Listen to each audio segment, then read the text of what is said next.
ओम श्री परमात्मने नमः। ओम श्री गुरुभ्यो नमः।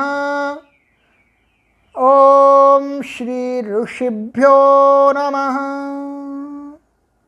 सर्वेभ्यो नमो नमः। देववाणी संस्कृतम ई गुरुकुलम प्रति भवतां सर्वेषां हार्दं स्वागतम्। मित्राणि, अद्य वयं लघु सिद्धांत कौमुद्याः त्रयश्चत्वारिंशत्तमां कक्षां पठिष्यामः। संधि प्रकरणम, समीचीनं, संधि प्रकरण को पढ़ेंगे। तो गत पाठ में हमने अदसोमात सूत्र को पढ़ा था। अदसोमात सूत्र को हमने अच्छी प्रकार से पढ़ लिया था और उसके अंदर जो मात पड़ा था उसका प्रयोजन भी अच्छी प्रकार से समझ लिया था। और उसके द्वारा हमने क्या कर दिया था, अदस शब्द को कुछ स्थान पर सुपर पावर बना दिया सुपर पावर बना दिया था उसकी परग्रीह संज्ञा करके। तो अब आइएगा, उसी से आगे हम आज बढ़ते हैं कि कहाँ कहाँ और भी होती है प्रगृह संज्ञा। पर प्रगृह संज्ञा आज हम कोई दूसरी संज्ञा को करके फिर प्रगृह संज्ञा करेंगे राइट।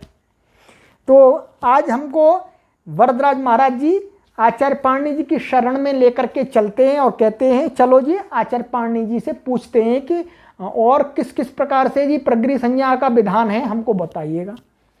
तो आचार्य वरदराज जी महाराज जी आचार्य पाणिनि जी का सूत्र हमको कहते हैं, चादयो सत्वे अष्टाध्यायी प्रथम अध्याय चतुर्थ पाद के 57वें सूत्र महाराज जी हैं ये। तो आइएगा इसका पदच्छेद देख लेते हैं। पदच्छेद मैंने नीचे लिखा हुआ है यहाँ पर, चादयः प्रथमा विभक्ति बहुवचनांतम, असत्वे सप्तमी विभक्ति एकवचनांतम। सरल है। और इसकी सर्जरी कर लेते हैं समास रूपी। च आदि ही येषां ते चादयः, ये च आदि में है जिन शब्दों के, वे सभी शब्द क्या हैं, चादयः बहुव्रीहि समासः। ठीक है जी। तो हम आपको दिखला देंगे कि ये चादी कौन से हैं अभी। और न सत्वम असत्वम तस्मिन् असत्वे नहीं तत्पुरुष समासः। ये भी सरल है जी, जो सत्व नहीं है वो असत्व हो गए, छुट्टी। तो अब ये समास हो गया आपका। विभक्ति पदच्छेद भी मैंने आपको बतला दिए। अब देखिएगा, ये देखिएगा, ये चादी गण हैं, चा आदि में पड़ा हुआ है और इस सभी शब्दों को बोलते हैं चादी। अब हमको आचार्य वरदराज महाराज जी का अर्थ देखना है। देखिएगा क्या कहते हैं, अद्रव्यार्थाः चादयः निपाताः स्युः। कहते हैं जी जो अद्रव्यार्थाः, जो द्रव्य को ना कहने वाले शब्द, कौन से, चादयः, अर्थात ऐसे चादी शब्द जिनका द्रव्य अर्थ नहीं है। अद्रव्यार्थाः अर्थात द्रव्य जिनका अर्थ नहीं है, वे अद्रव्यार्थाः चादयः। समीचीनम। तो वे कैसे होते हैं, लो जी एक और नाम रख दिया आचार्य पाणिनि जी ने। ये भी नाम बढ़िया है, अच्छा नाम है जी। कहते हैं निपाताः स्युः। वो च आदि शब्द हैं उनका नाम रख रहे हैं जी आप, निपात हैं। निपात हैं, आज से आप निपात हैं। यदि आपका कोई द्रव्य अर्थ नहीं है तो आप निपात हैं, और यदि द्रव्य में चले जाएंगे तो आप निपात नहीं रहेंगे। अब आप कहेंगे द्रव्य क्या है, वैसे ये यहाँ का विषय नहीं है, फिर भी मैं आपको बतला देता हूँ। जो द्रव्य होता है उसकी परिभाषा दी है, लिंग संख्यान्वयित्वम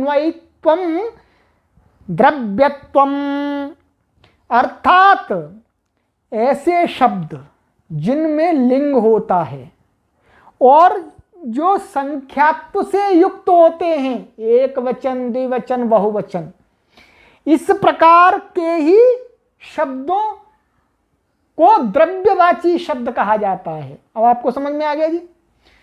समझ में आ गया? जैसे राम, ये क्या है? ये द्रव्यवाची है, क्योंकि इसके अंदर लिंग भी आ गया और वचन भी आ गया। राम, ये क्या है? द्रव्यवाची शब्द है। इसके अंदर लिंग भी आ गया, ये पुल्लिंग है और एक वचन है, इसलिए क्या है? द्रव्यवाची है। इसके अंदर द्रव्यत्व है, और द्रव्यत्व की परिभाषा क्या बतलाई आपको? लिंग संख्यान्वयित्वम द्रव्यत्वम, माने लिंग और संख्या से अन्वित्व है, जिसके अंदर वो क्या है? द्रव्यत्व, और द्रव्यत्व जिसके अंदर होता है वो द्रव्य हो जाता है जी। सामान्य बात है। तो ये हमको ध्यान रखना है कि इस चादी गण में जो शब्द हैं, जब तक उनके अंदर लिंग और संख्या नहीं है तब तक ही उनका नाम निपात है, और जैसे ही यदि कहीं पर उनके अंदर लिंग और संख्या आ गया जी, तो फिर वो निपात नहीं है जी। ठीक है जी, इतना ही समझना है। आगे की बात आगे सिद्धांत कौमुदी में, लघु सिद्धांत में नहीं। तो अब देखिएगा, तो ये क्या हुए? जो ये चादी गण में पठित शब्द हैं, इनकी निपात संज्ञा कर दीजिए। निपात संज्ञा कर दी। एक निपात संज्ञा का ये सूत्र हो गया जी। पहले हम निपाती को पढ़ लेते हैं। दूसरा सूत्र आचार्य वरदराज महाराज जी और बोलते हैं, कहते हैं जी 54वां सूत्र, कहते हैं प्रादयः। लो जी, ये भी सरल है।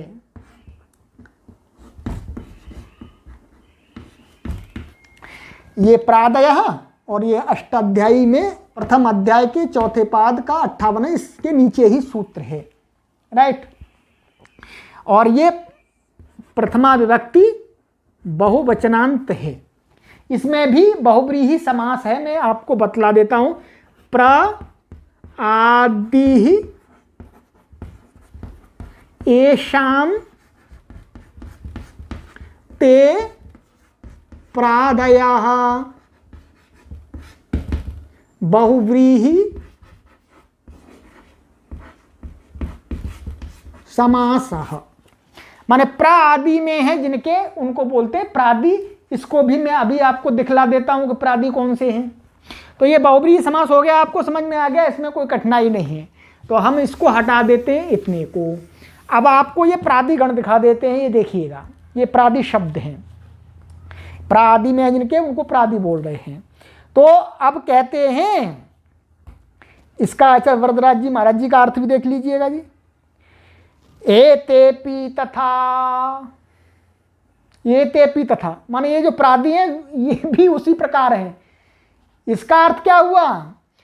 इसमें ऊपर से प्राग्रीश्वराम निपाताः सूत्र है, इसके ऊपर, वहां से इसमें निपात की अनुवृत्ति आ रही थी। ठीक है, निपात की अनुवृत्ति आ रही, और इसमें भी निपात की अनुवृत्ति ले आएंगे, क्योंकि इन्होंने क्या कहा? एतेपि तथा, माने ये भी बिल्कुल चादी के समान ही हैं। तो चादी के समान कैसे हैं? जिस प्रकार से इस सूत्र में जिस जिसकी अनुवृत्ति थी, अथवा जिस जिसके जो जो पद थे, तो चादी को छोड़ देंगे हम और सब कुछ ये ले आएंगे। असत्व भी आ जाएगा इसमें, और ऊपर से निपाता भी आ जाएगा। तो क्या अर्थ बनेगा? बनेगा अद्रव्यार्थाः प्रादयः निपाताः स्युः। ये आचार्य वरदराज जी महाराज जी नहीं कहा, ये हमको बनाना पड़ेगा, क्योंकि उन्होंने तो बोल दिया एतेपि तथा, माने ये जो प्रादि है ये भी चादी के समान हैं। तो ये भी प्रादि जब असत्ववाची होंगे, अद्रव्यवाची होंगे, तब इनकी निपात संज्ञा होती है। अब क्या है, निपात संज्ञा कर दीजिए। अब इनका लाभ क्या है, ये जो प्रादि होते हैं इनकी निपात संज्ञा करने से दो कार्य होते हैं। एक, इनकी प्रगृह्य संज्ञा होती है। प्रगृह्य संज्ञा कैसे, अभी हम पढ़ेंगे। निपात एका जनांक, तो इससे भी जो निपात संज्ञा हुई इससे भी हुई, तो दोनों से जिन जिन की निपात संज्ञा होती है उनकी प्रगृह्य संज्ञा होती है, और प्रगृह्य संज्ञा करके फिर हम इनको सुपर पावर बनाने वाले हैं ठीक है, सुपर पावर बनाने वाले। और इनकी निपात संज्ञा होने से एक संज्ञा और हो जाती है जी, इनकी अव्यय संज्ञा हो जाती है। स्वरादि निपातम अव्ययम, ये सूत्र है। स्वरादि निपातम अव्ययम माने स्वरादि गण में पठित जो शब्द हैं और जो निपात होते हैं उनको क्या होता है जी, अव्यय संज्ञा हो जाती है। अव्यय संज्ञा का अलग प्रयोजन है, आगे देखेंगे। ये मैंने प्रसंगानुसार बता दिया है, आपको समझ में आ जाए तो अच्छी बात है, आना चाहिए, व्याकरण के विद्यार्थी हैं आप। तो आज इस कक्षा को हम यहीं विराम देते हैं।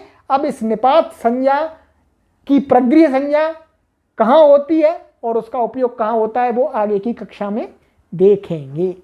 अस्तु अत्रैव विरमामः। सर्वेभ्यो नमो नमः।